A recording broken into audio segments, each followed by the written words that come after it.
Interested after the fact in the talk. So welcome everybody. This is last year I did a talk on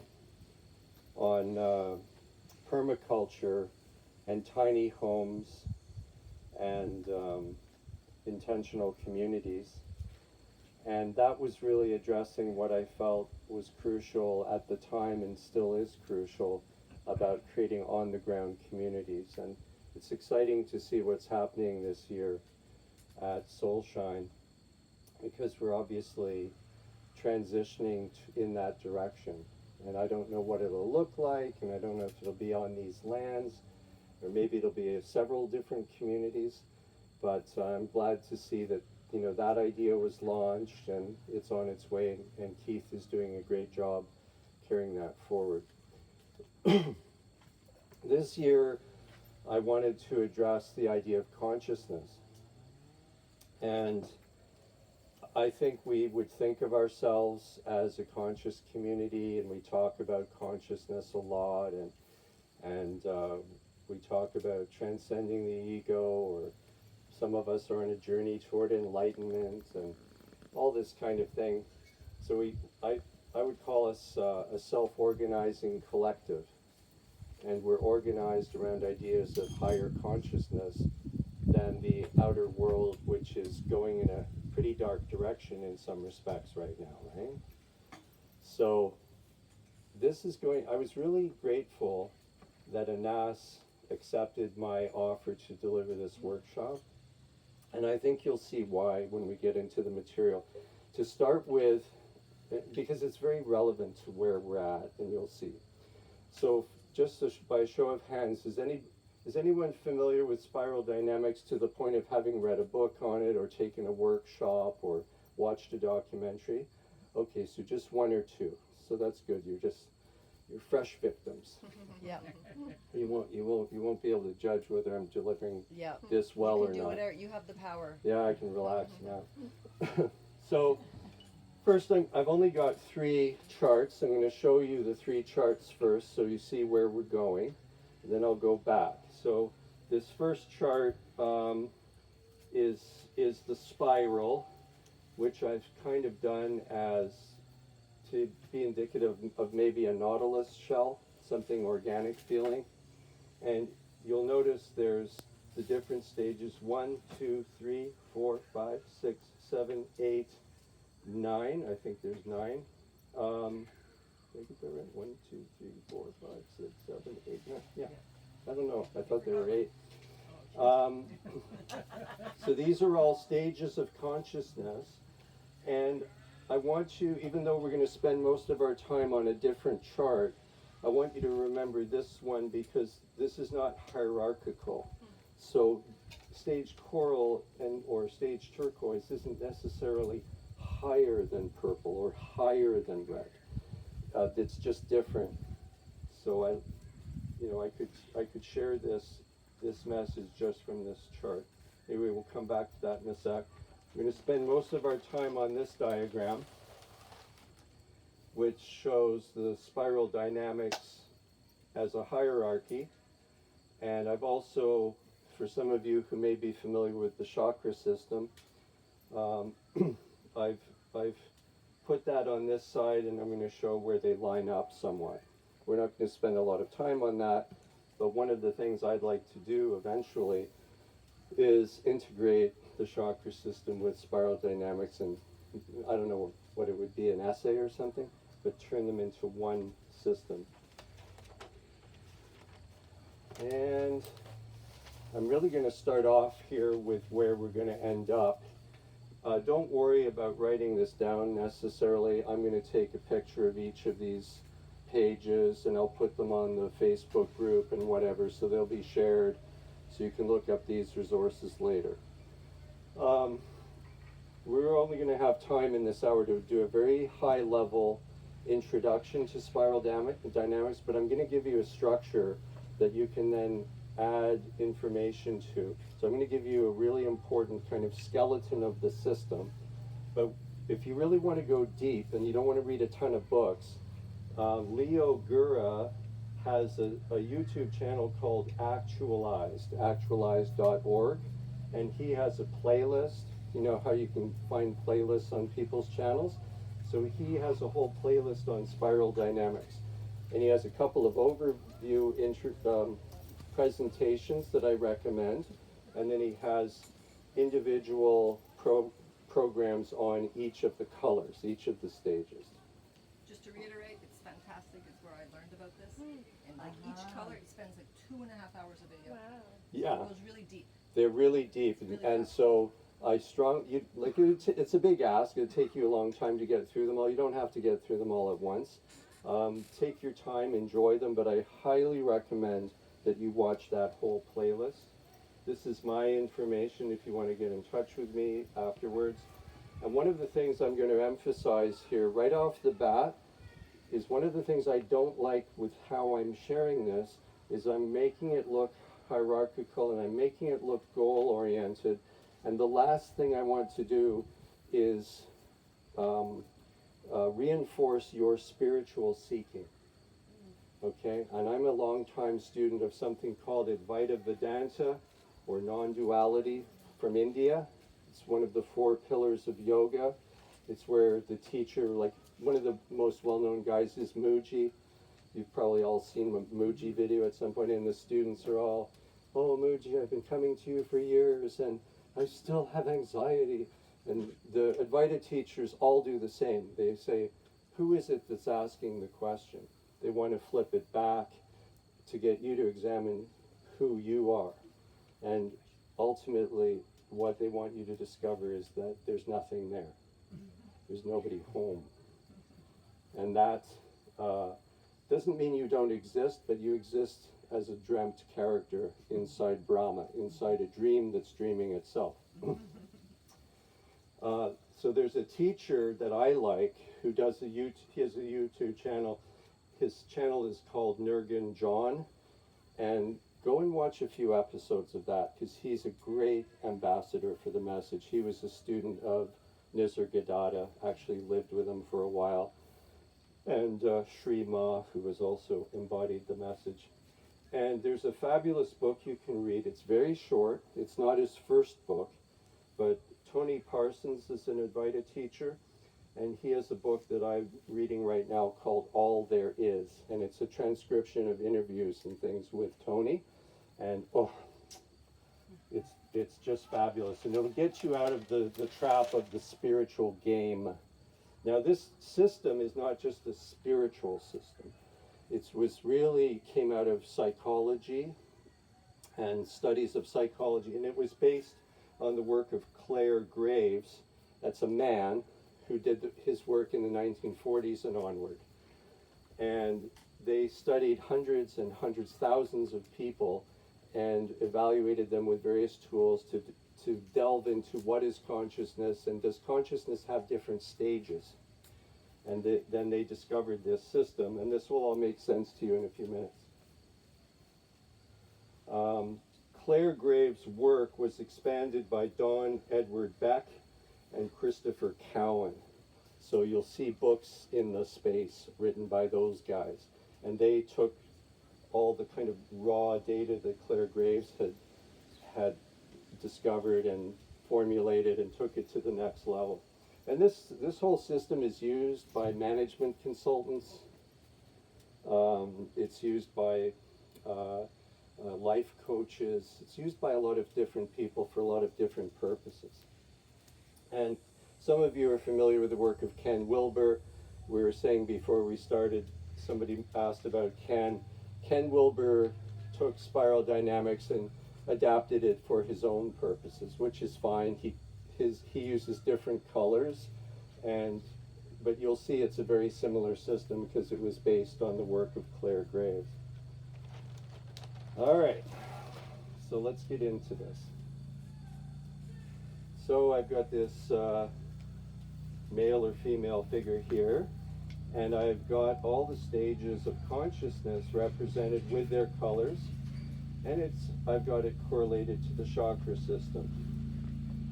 And we're going to go through each of these stages, and I'm going to break it down for you, And I'm going to try to move through it quickly so we have time for some questions and back and forth. Is it already it's 3:45. I thought for a minute, oh my God, it ends at 4. No, we have till 4:30. But I want to move through this fairly fast because the fun of this is for you to sort of ask me questions and we can talk about how people in the different stages interact with each other. That's where the real juice is from this. So I want to mention a few things at a high level. First of all, can also be described as the stages of ego development or egoic development. So when we're down here, we're in a denser ego. When we're up here, we're in less ego. Up at the very top, we're in unity conscious. Down at the bottom, we're at the level of animal instinct or a newborn baby. Okay.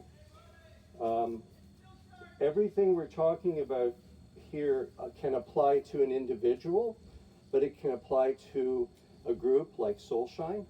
And you're going to see in a minute that Soulshine, I would say, is arguably a festival celebrating stage green consciousness. And you'll see why I think that. The other thing is, I shouldn't have said stage 1, stage 2. It's better to call this, everything from stage 5 down is called level 1, and all the stages above it are level 2. Now, what's the difference between level 1 and level 2, you would ask? In level 1, people in level 1 consciousness are not aware that there are other stages. And when you learn this system and you go and meet your family for Thanksgiving dinner, if they're in stage orange or stage blue consciousness and you start talking about this, they are not going to know what you mean. Believe me, I've tried.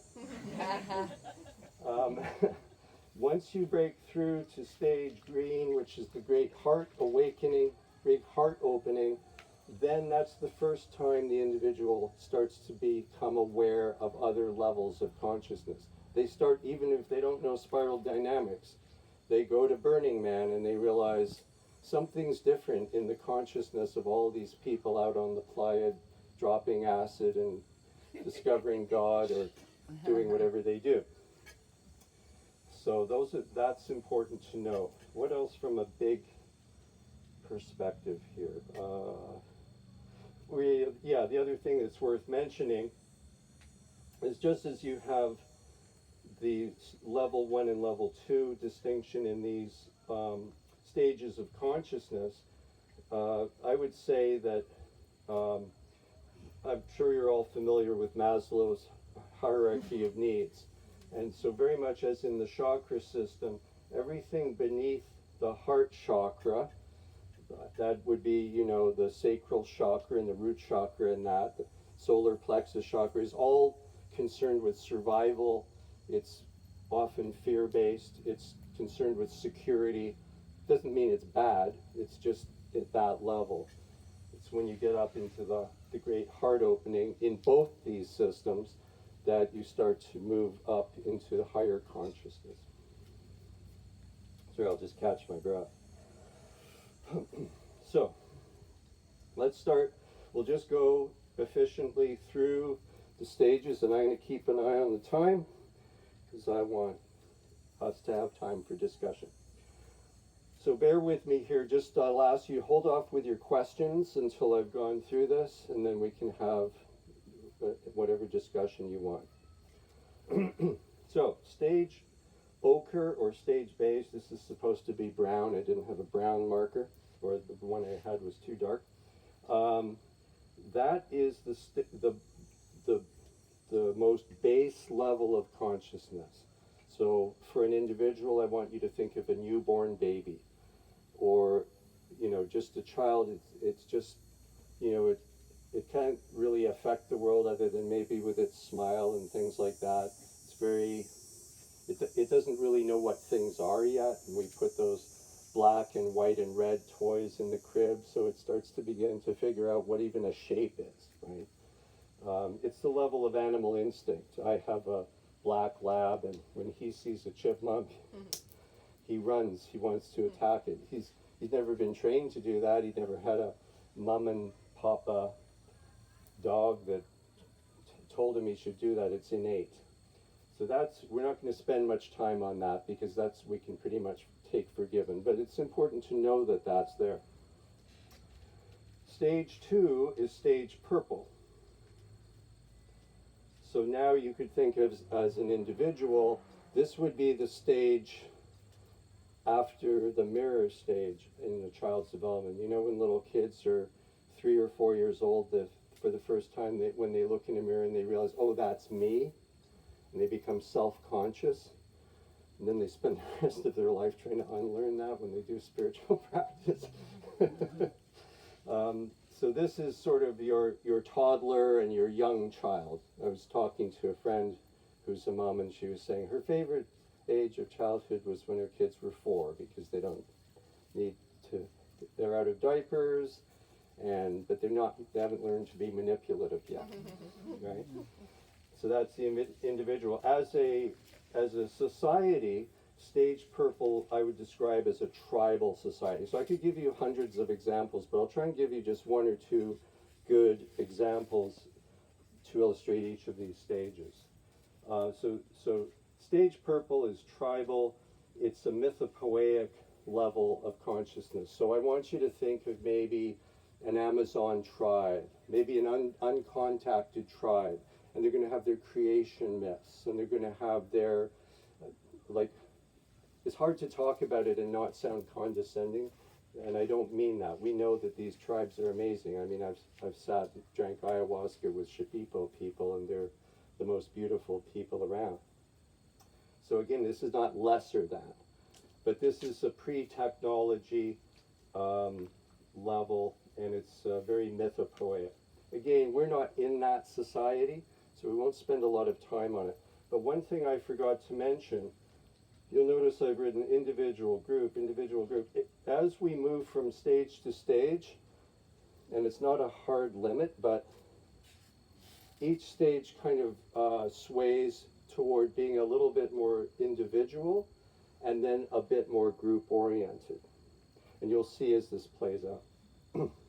So the baby stage obviously is very individual oriented because the baby just has its needs, right? And animal instinct, it's not thinking of others with compassion.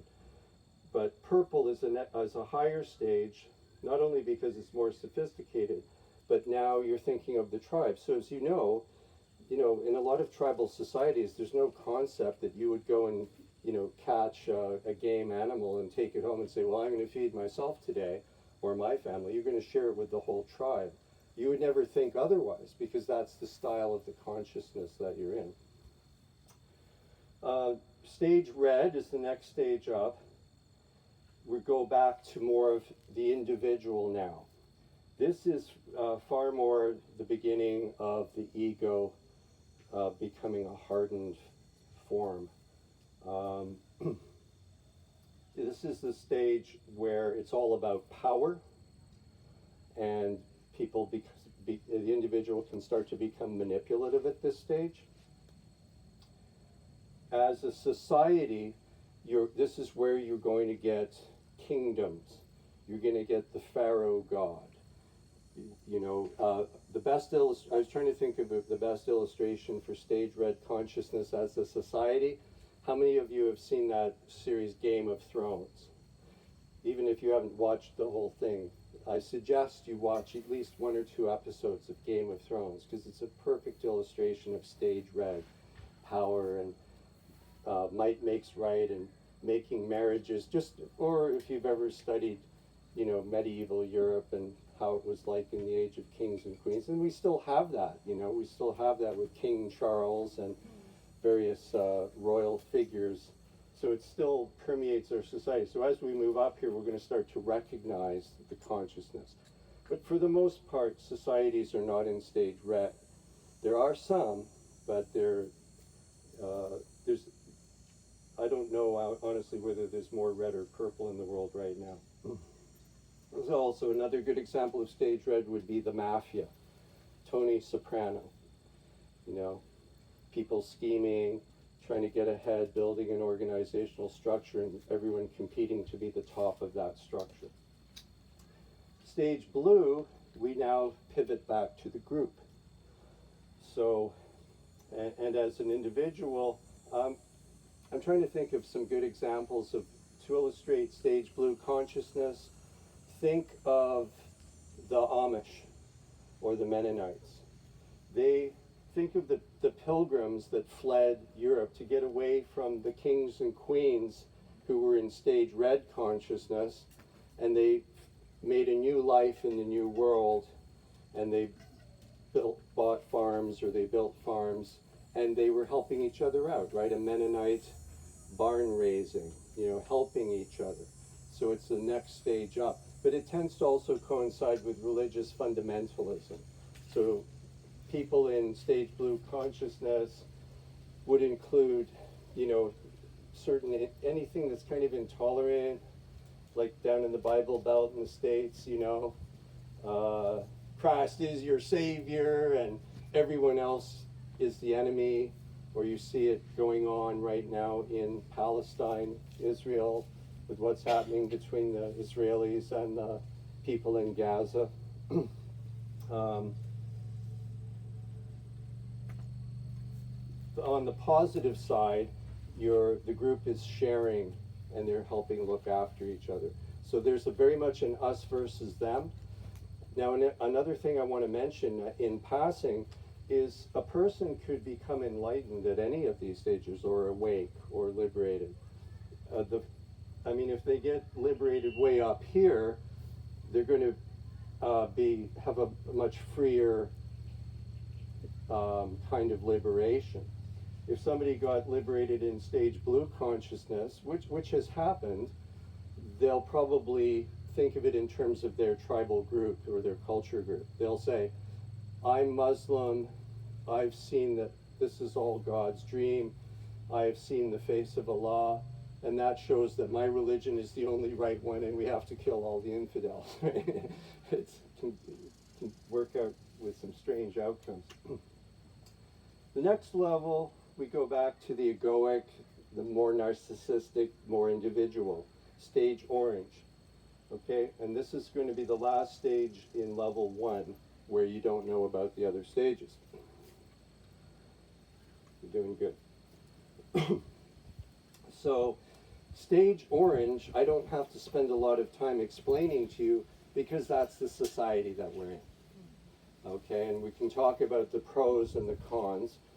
It tends to be egoic, somewhat narcissistic. It tends to be materialistic.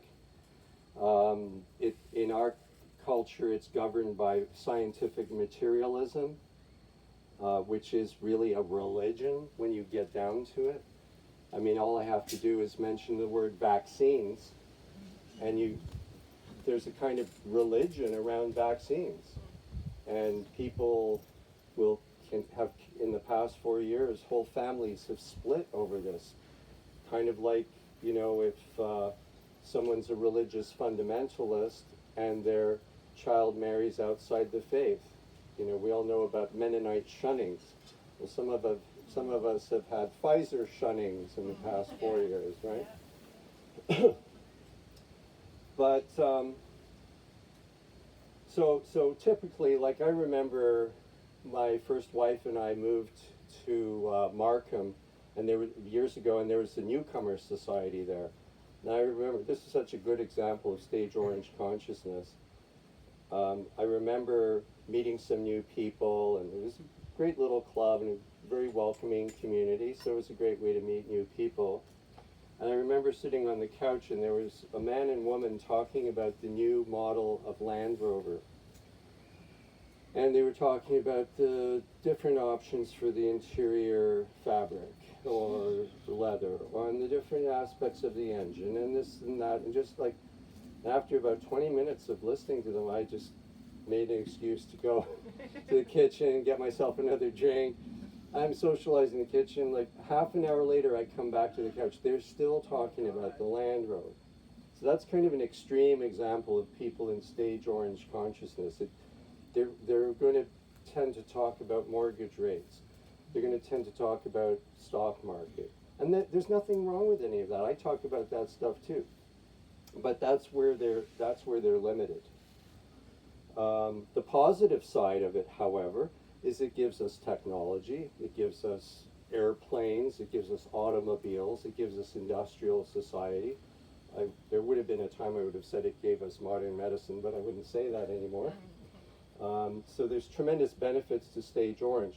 And the goal in each stage that we move through is not to say, oh, I'm in this stage, pull up the ladder behind me, I'm dusted with the previous stage.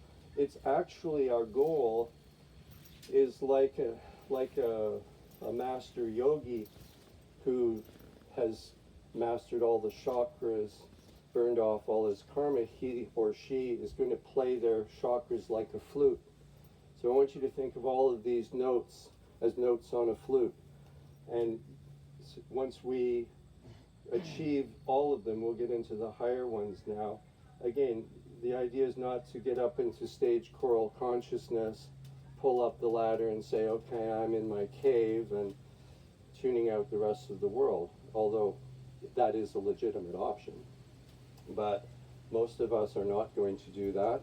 And I think, to me, the ideal is to move through all the stages and incorporate all of what's in each stage and connect the crown chakra to the root chakra and be grounded.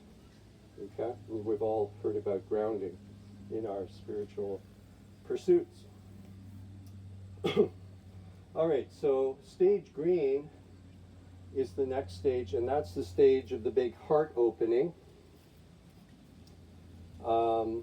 That's the stage where you have a breakthrough and you start to realize that we're back to more of a community orientation. You know, life is about more than having a BMW or paying off a mortgage. Those are all good, but that's not what makes your life fulfilling. So I would say a lot of this festival is a celebration, as I said earlier, of stage green consciousness.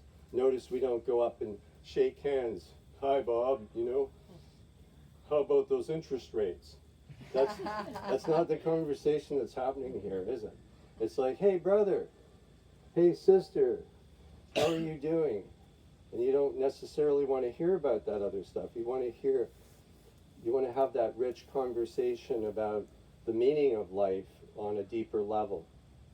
And so for me, the way this showed up is I was in the corporate world, and I'd been a magazine editor for 25 years of business magazines directed to the environmental services industry. And to celebrate 25 years in the business, I flew to Peru and trekked the Amazon for a week. But I happened to find a trip that included a week at a spiritual retreat center where we drank ayahuasca 3 times. And now look at me. My life changed a lot. And I went from the, hi Bob, what about interest rates, to the hey brother, and I started going to a lot of festivals, and a friend of mine from the trip started a thing called Lovelution, which was this big trance dance party, and I never looked back. So it's a great thing, and now you become aware of the other stages, and now even if you don't know, like, it's better if you know spiral dynamics, because now you have a roadmap. I'm giving you the roadmap to the city. You used to be wandering around Manhattan, sort of having a sense that you're on a path, but you didn't really know where you were and where you're heading. This system is going to let you know where you are in terms of your conscious development. Another aside, I want to caution you, please do not weaponize this system. This is not something we learn so that we can say, well, I'm so tired of Jim over there. Man, that guy is just stuck in stage orange consciousness. No, don't do that. I mean, you will, but try to resist that, because that's not what it's about. It's about you identifying where you're at and you identifying where your society is at, and then as an invitation, trying to bring people along, but we don't go and grab people by the collar and say, you've got to get out on stage, orange consciousness. A lot of us have tried to wake up our family and friends over the past 4 years, haven't we? And how has that gone? Not so well, right? And now you're going to understand why. Now, as much as I love green, and we're spending time on orange and green, because this is the steep part of the bell curve for us.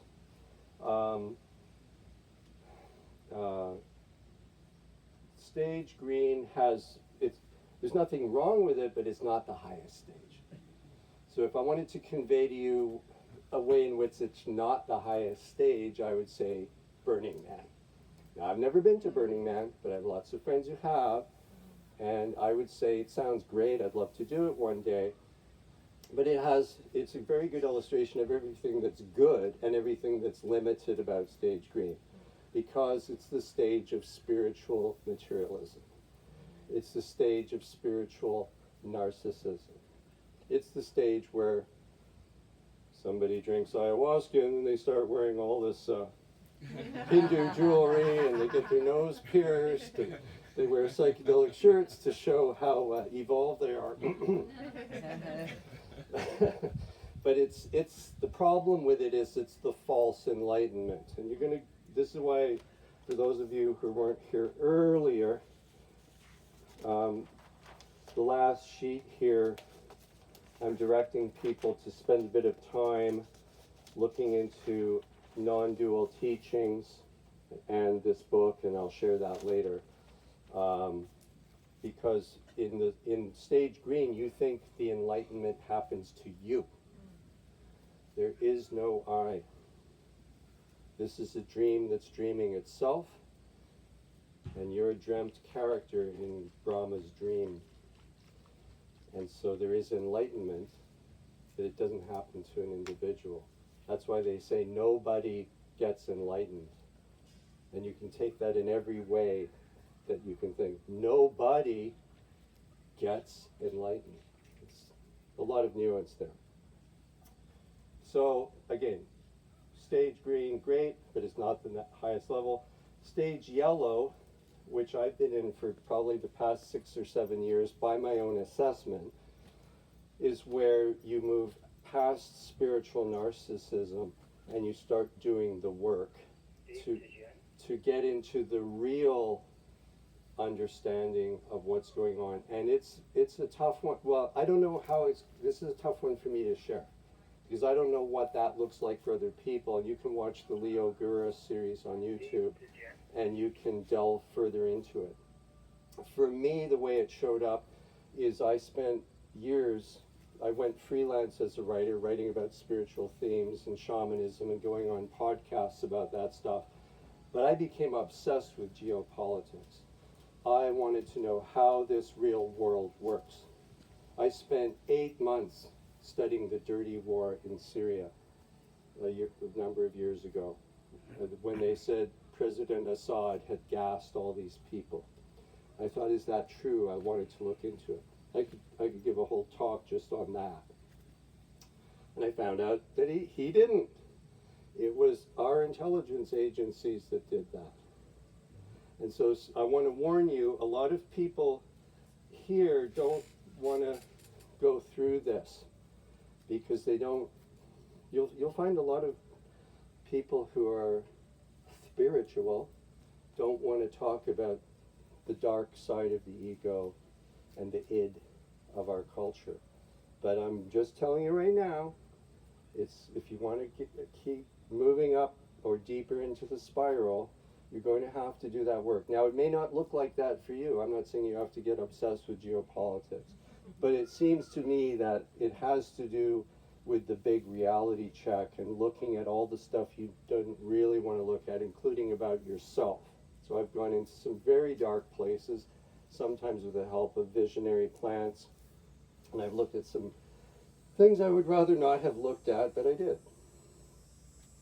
Another thing that I need to tell you as we almost wrap up moving through the stages, and then we can have a back and forth, is it's not like, let's say I was in green and I'm done with orange, and I'm not at all a bit in yellow. If you honestly assess yourself, first of all, you're probably going to think you're at a higher level than you are.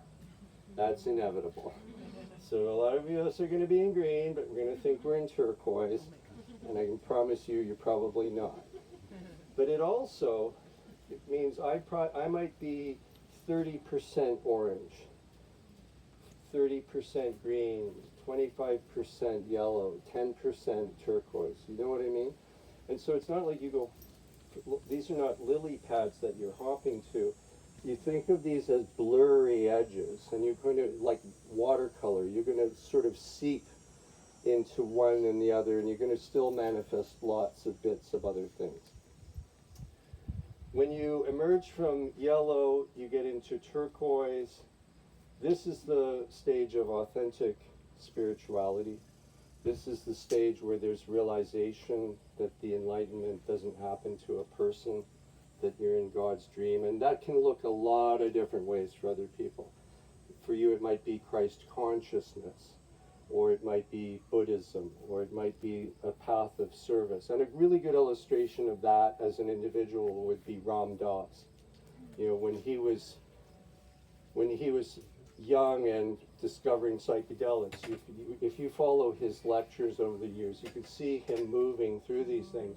And at the end of his life, he dropped wearing the robes and the beads and the beard, and he just looked like a Jewish tailor. You know, he just wore slacks and an open neck shirt, but he was working with the dying, and he didn't need to put on any act. He actually recapitulated Richard Alpert that he'd kind of thrown away earlier in his life.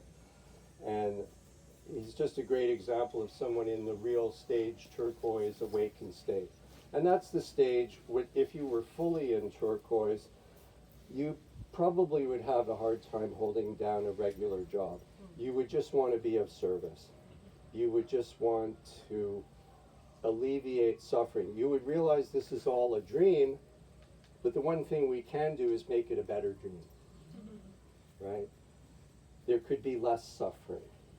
So we don't go around when we reach this level and preach. It's as the Guru says, when the flower opens, the bees appear. And that's a lovely thing to remember when you have your awakening. And it's also perfectly okay if people don't awaken at all in this life. Once you really understand what's waiting for you there, you realize that this is God's video game. Now, if your kids are playing a video game and they're in a dark room and they're really into it and they're racing cars, or it's a first-person shooter game or whatever it is, probably something you don't approve of, and you come in, kids, it's time for dinner, turn on the light, come on, it's just a video game, come on. They don't like that, right? Because they were into it. Well, think of anyone you know that you would say is not awake. God is happy with that. The formless absolute, whatever you want to call it, because they're fully immersed. No one's actually dying. Nothing's actually happening. But when we're down here, we don't know that. But we can get previews of it. And the last stage is stage coral, and that's the level of Christ consciousness, Buddha, full non-duality. I've been in that state a bunch of times in my life, usually on high doses of psilocybin or peyote or San Pedro cactus or even cannabis can get you there. And I've been in the state of my guru, seeing the world through his eyes. Another time I experienced it, if any of you have done 5-MeO-DMT, the toad medicine, and you just dissolve into white light, that's what that state is. It's very hard to stay there. So, a great example of someone who lived his life in stage coral consciousness was Ramana Maharshi. He's an Indian saint who, even as a teenager, he hadn't put in many, many years of meditation and kind of earned it. He just fell into this state of grace. And he lived his whole life in a state of grace. And it's batshit crazy, some of the stories about this guy. He could be in two places at the same time. This is where you get into all the miracle stuff.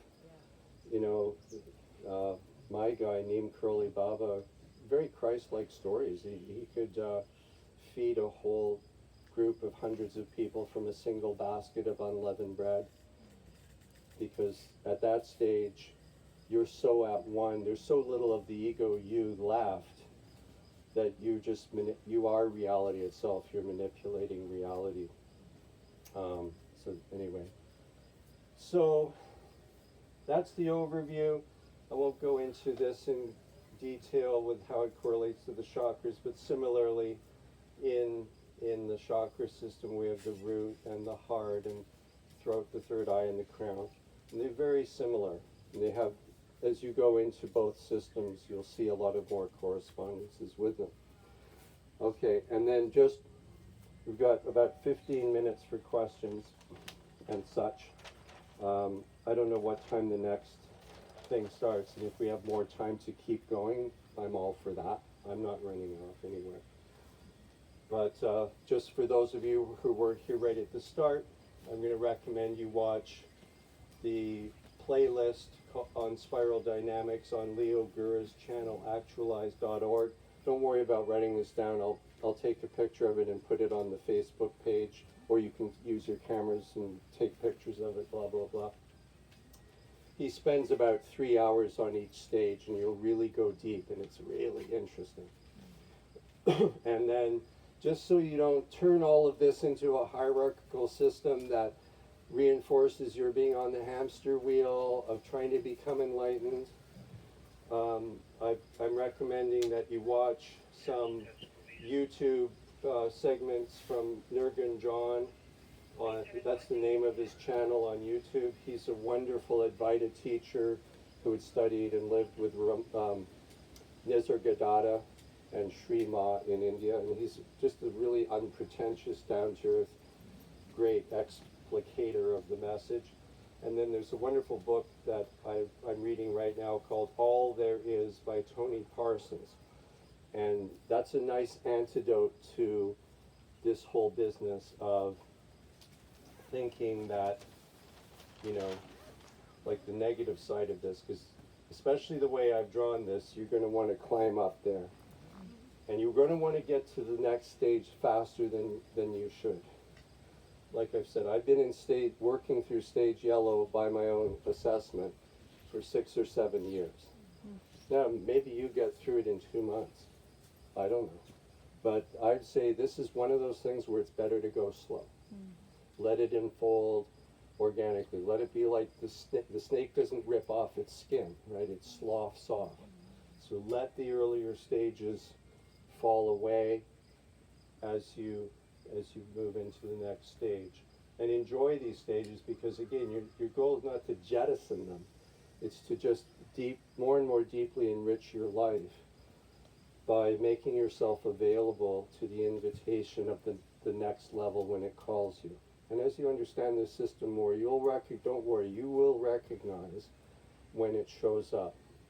But if you rush, that's when you're going to have false ideas of where you are. So we've covered this now, and we've talked about it with each stage in terms of the individual and a society. And now I would like to open this up for a discussion, and if you have questions, we'll do some back and forth.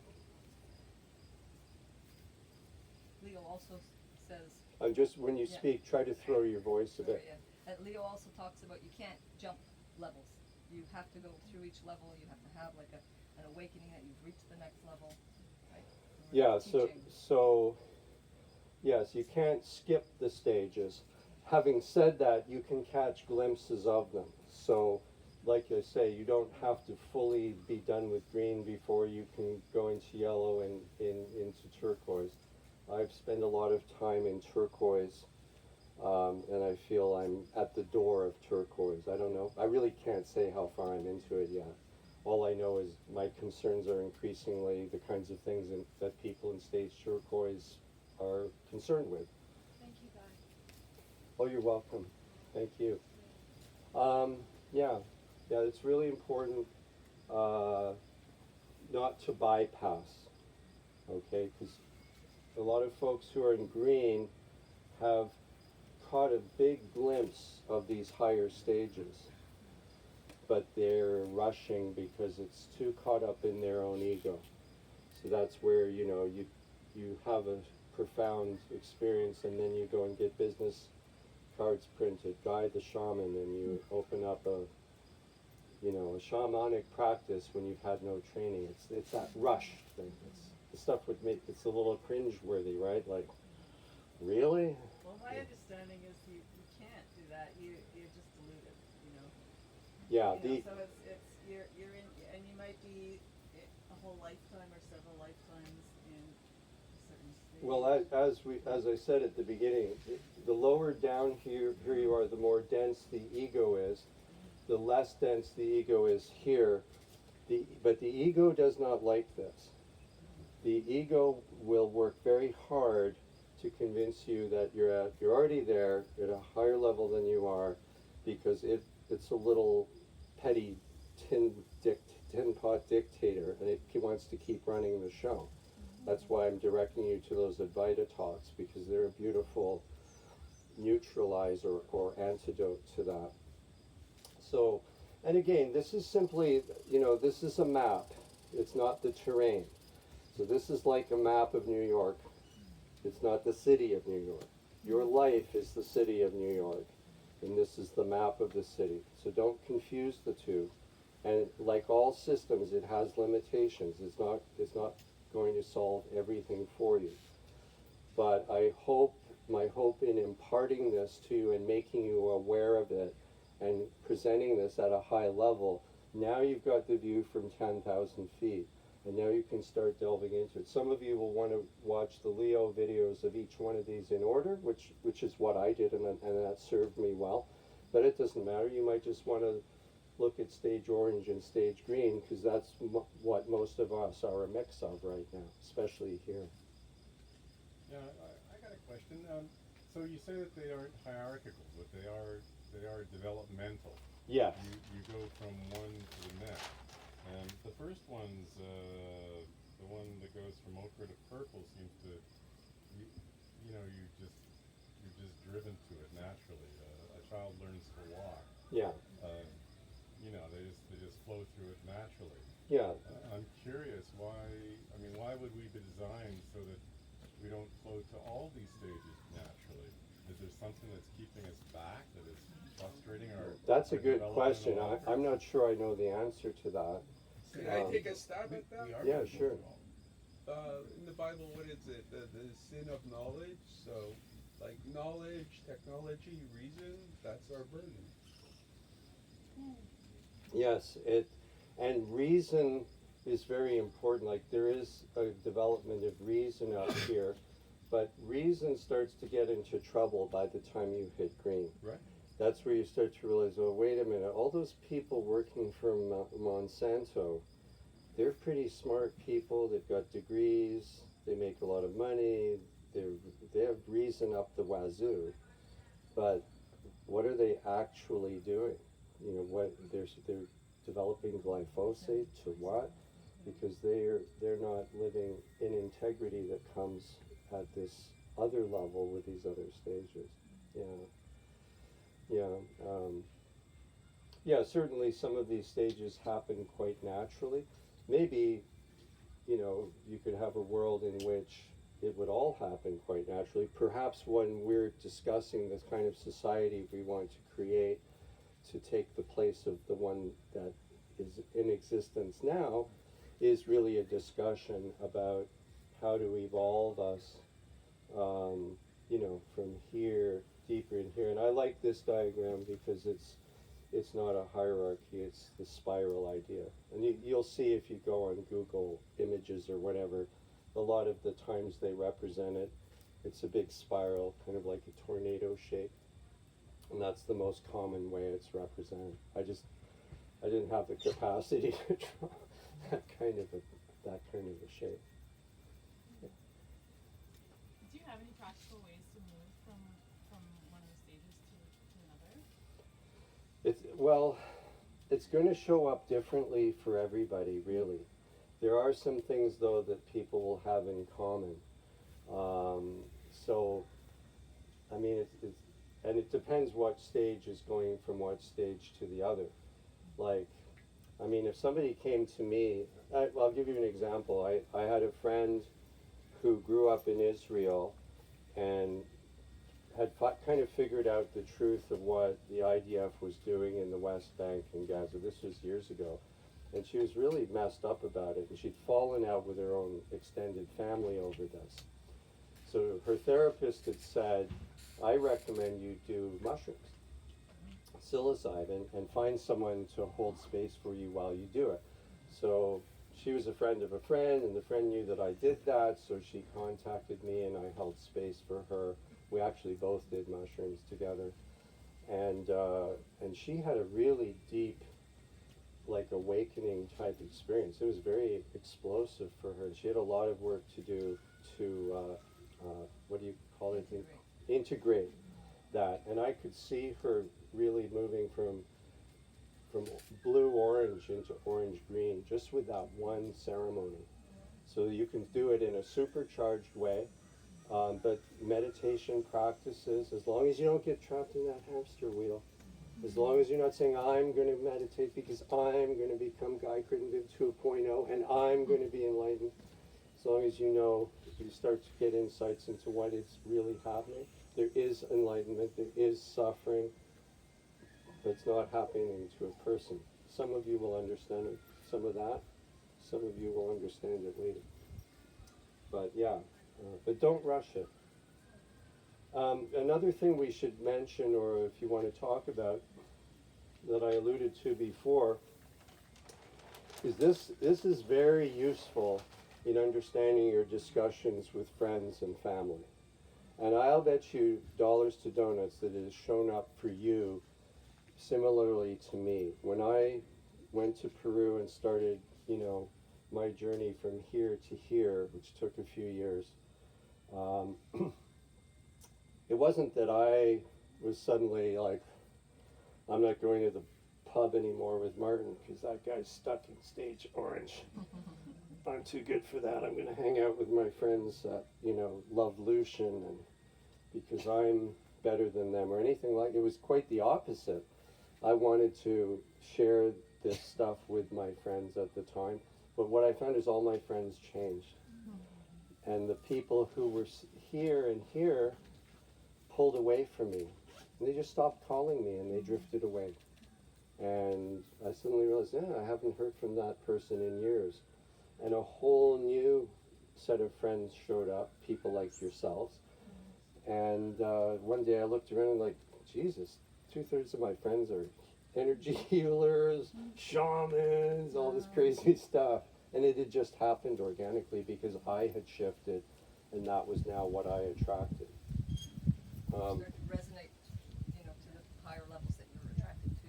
Yeah, so we talk about our soul family here, and I think this is, you can now, with this, you can start to understand kind of why this works in the way that it does. And you'll understand, as I say, that people who are in level 1 from orange down, they don't know about the stages. It's just reality to them. So I can promise you, or I bet, each one of you has family members that go, oh my God, Bob is off at this crazy hippie thing, and they're going to laugh at it. They're going to think it's silly because they're concerned with this stuff down here.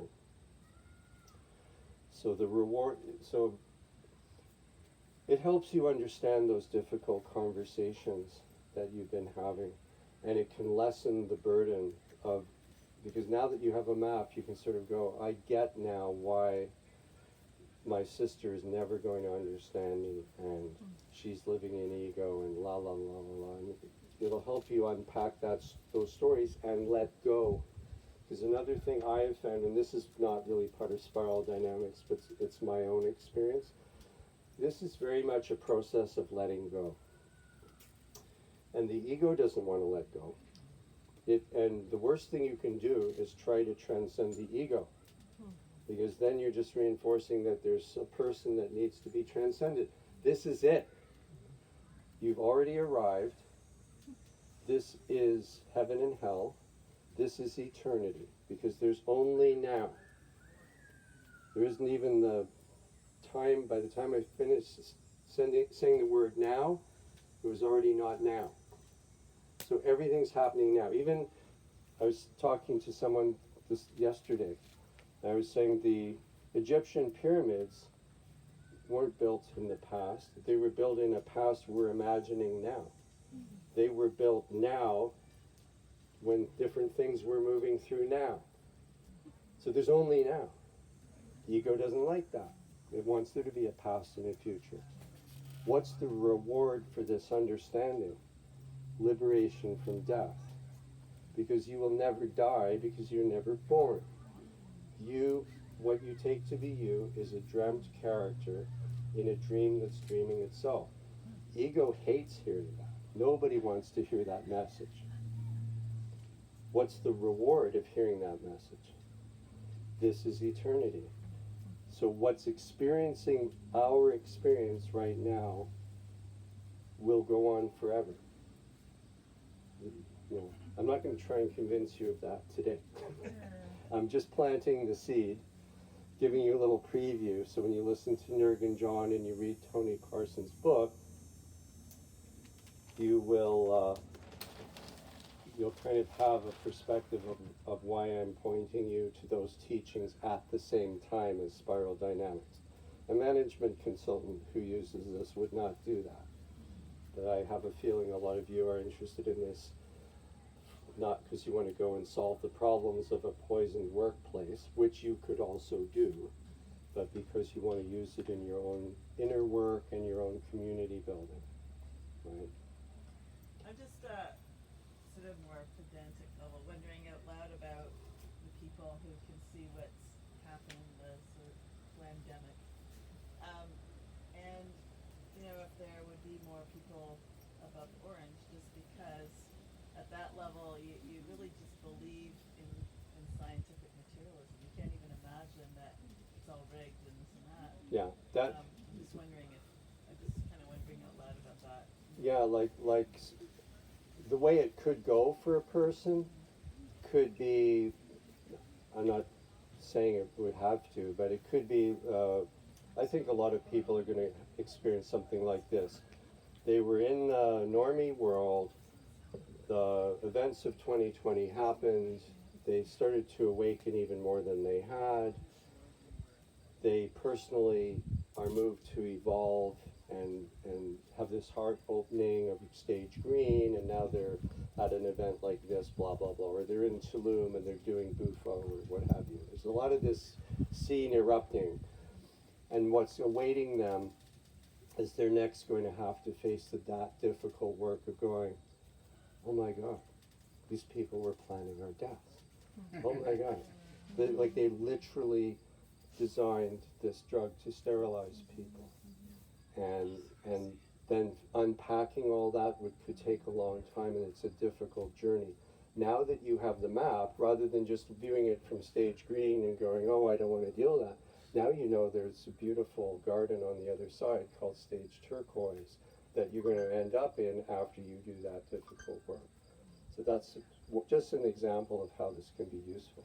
Hey Guy. Are we at the end of our time? Just if anyone wants to do the foraging, we're going to start in a few minutes over here. So we're not going to be in here. We'll be down there. Okay, so I think we should wrap it up because I Take your know time. there's people who want to go to foraging. I encourage you to do that. That's going to be an awesome workshop. I thank you very much for your kind attention. And we've recorded this, so I'll try to make this available online.